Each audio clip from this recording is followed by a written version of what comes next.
For centuries, Africa's wealth has flowed outward. Resources extracted from its soil were sent across oceans, refined in foreign lands, and sold back at prices set by others. The riches that should have built African empires instead built the fortunes of those who saw the continent as nothing more than a supplier of raw materials. But now, something is changing. Senegal has done what many believed was impossible. It is refining its oil, not in France, not in a foreign-controlled facility, but on its land, with its people, for its future. This is not just an industrial achievement, it is a power shift. It is a declaration that Africa will no longer ask permission to control its wealth. Crude oil from Senegal's own Sangomar field is being refined at the Société Africaine de Raffinage for the first time. Not oil imported from foreign markets, not resources dictated by foreign contracts. This is oil from the soil of Africa, processed by the hands of its people. And yet the world is in shock. They said this would never happen. They said Africa would always be dependent, always at the mercy of those who control the industries that power the world. But today, in the heart of Dakar,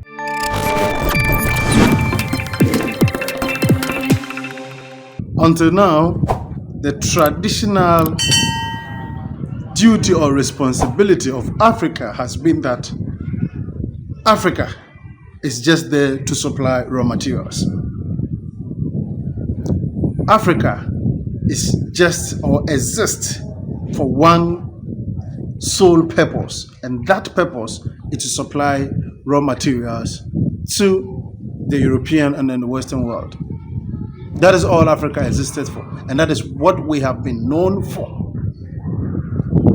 And it sometimes saddens my heart as an African that we control all the resources. If you ask me, because there's no resource that we do not have in Ghana. If DR Congo is able to control over 70% of cobalt in the world,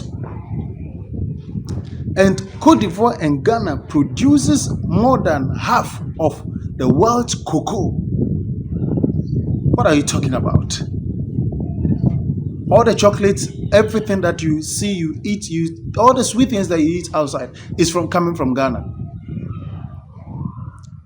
The vehicles, the car batteries, all the stuffs that were used in the manufacture of radiotherapy for cancer treatment, for mobile phones, for laptops, almost everything comes from this land.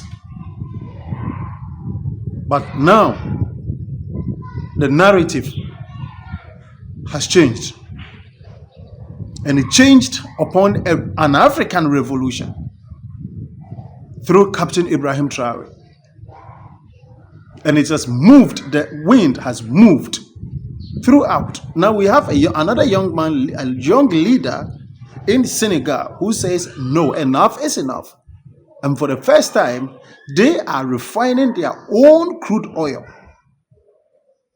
Yes, this is the only way by which we can also be an industrialized state. And if you ask me, Africa also has 54 countries officially. 54,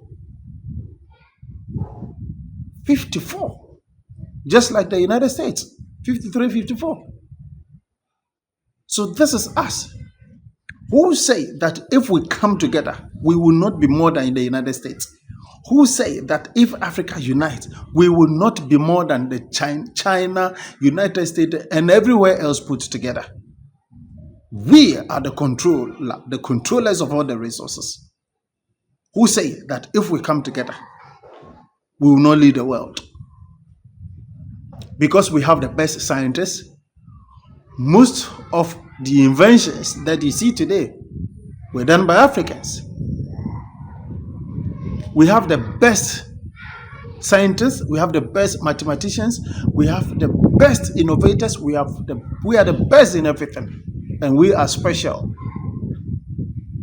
Yes, I mean what I'm saying. We are special. We are the, and our land is special land, and that is why God blessed that with almost everything, almost every resources. But the problem has been who to ensure that the resources are turned into a finished product to give us that leverage, to give us that power, to be able to decide how much of our products that we want to sell out, and for us to be the determiners of the prices of our goods that we want to sell. This is what we have lacked in the past. Good leadership, to be able to determine the prices, to be able to determine the way, to be able to take good decisions that affect the livelihood and the development of the people of Africa. But now, that trend has changed. And so this young man in Senegal has seen the light and is doing what he has to do as an African man by taking a bold decision to establish the first ever oil refinery in Senegal. So let's give him all the support that he deserves as African leaders and as African people to ensure that that dream comes true and it goes to its fruition. Give me your comments. This is Jibril, Authentic Plus TV. Subscribe and like this video. Thank you.